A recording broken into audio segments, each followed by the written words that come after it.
In this brief video, we will take what we now know about ethics generally and discuss how it applies to mentoring.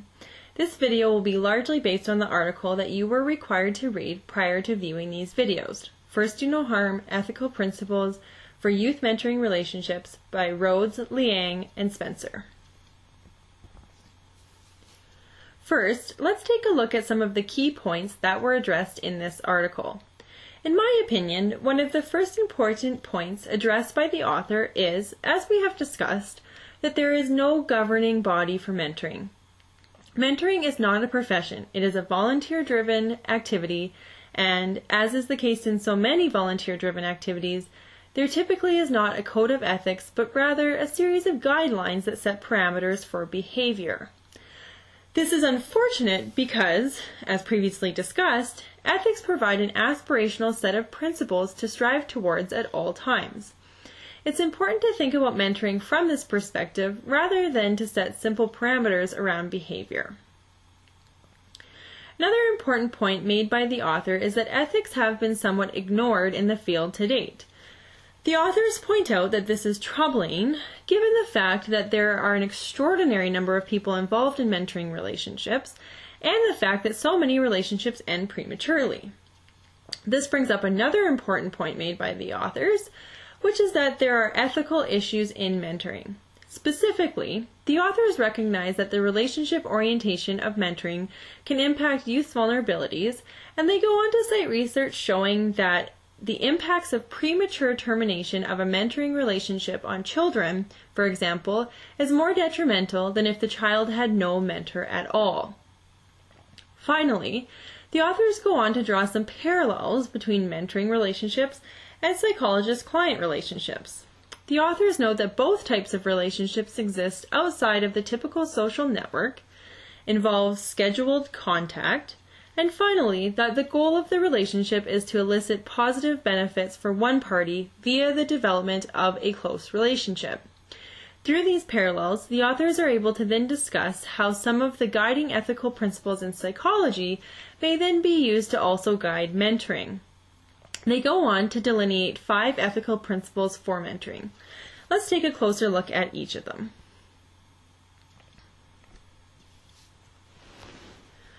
The first principle identified by the authors is to promote the welfare and safety of the young person.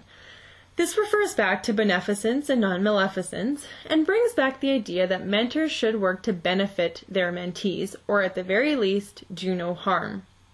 It is important to consider the ways in which we can benefit our mentees and the ways in which we can cause harm. The authors of the article provide some guidance around this. Some ways that we can benefit our mentee is through persistent and long-term involvement in their life, keeping the focus of the relationship on the mentee, so for example, doing activities that the child finds engaging and fun, recognizing that the mentee may not immediately trust us, and giving them the time and space to build that trust, taking the interests of the mentee seriously, even if we don't find the same things interesting, allowing the mentee to disclose at their own pace, offering reassurance, helping the mentee to solve problems on their own terms, attempting to relate to their experiences, and by trying to understand the mentee's family but maintaining little involvement in the family.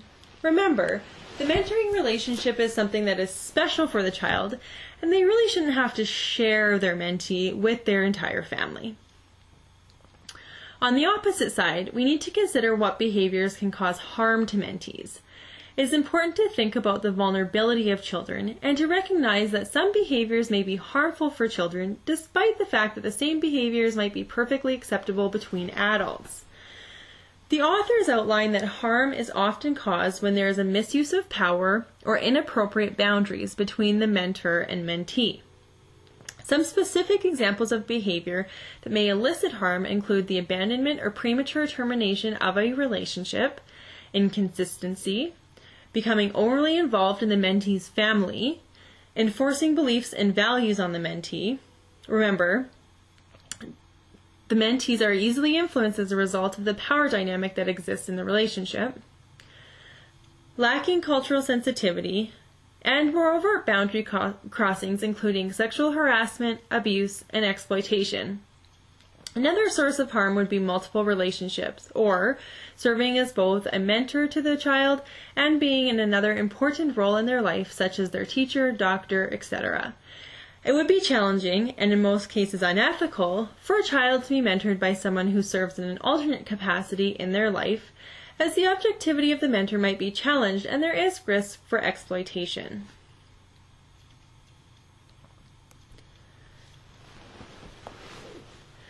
The second principle identified by the authors is to be trustworthy and responsible.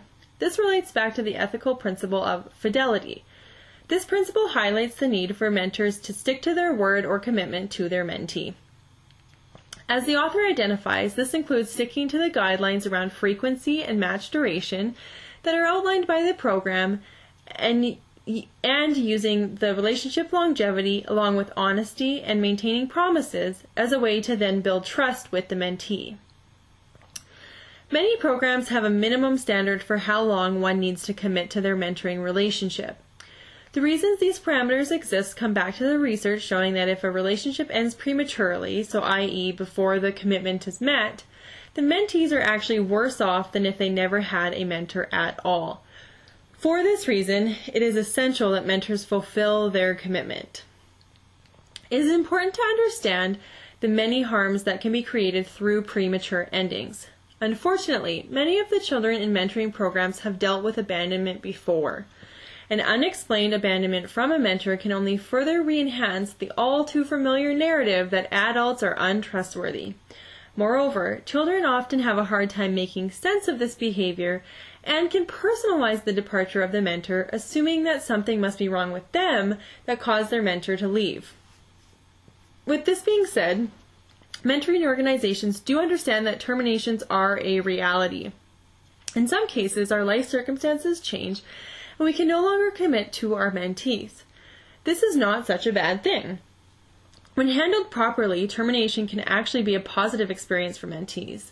In fact, a well-communicated, well-prepared termination that the child knows is coming helps the child to learn that relationships can end positively and can end for reasons that actually have nothing to do with them.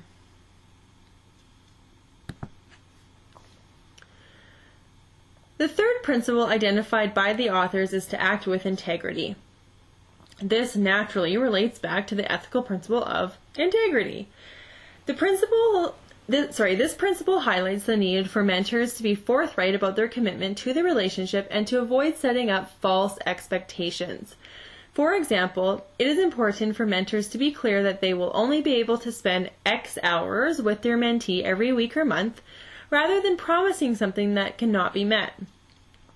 The authors note that, like any relationship, there can be misunderstandings, conflict, communication breakdowns, and so on in the context of the mentor-mentee relationships, and it's important that these are managed appropriately. Moreover, the authors also point out the importance of having a consistent relationship and following through with the obligations that have been committed to. Inconsistency, including last-minute cancellations and tardiness, for example, can be detrimental for the mentee and can greatly impact the trust in the relationship. Thus, this must be avoided by the mentor as much as feasibly possible.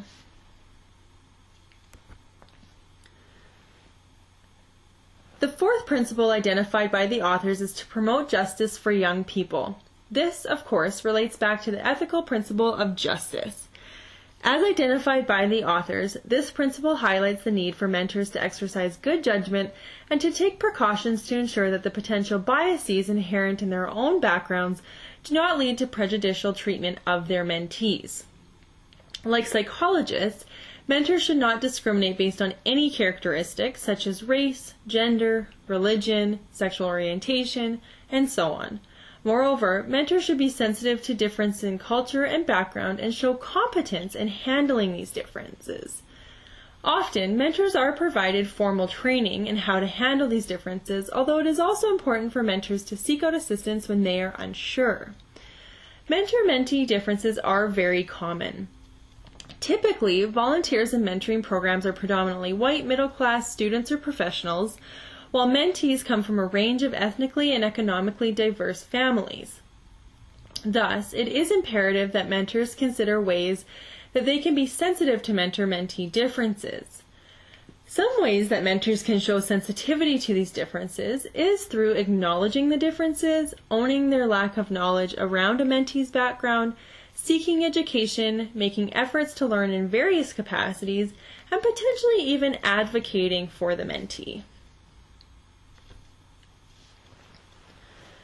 The final principle identified by the authors is to respect the young person's rights and dignity. This naturally relates back to the ethical principle of autonomy.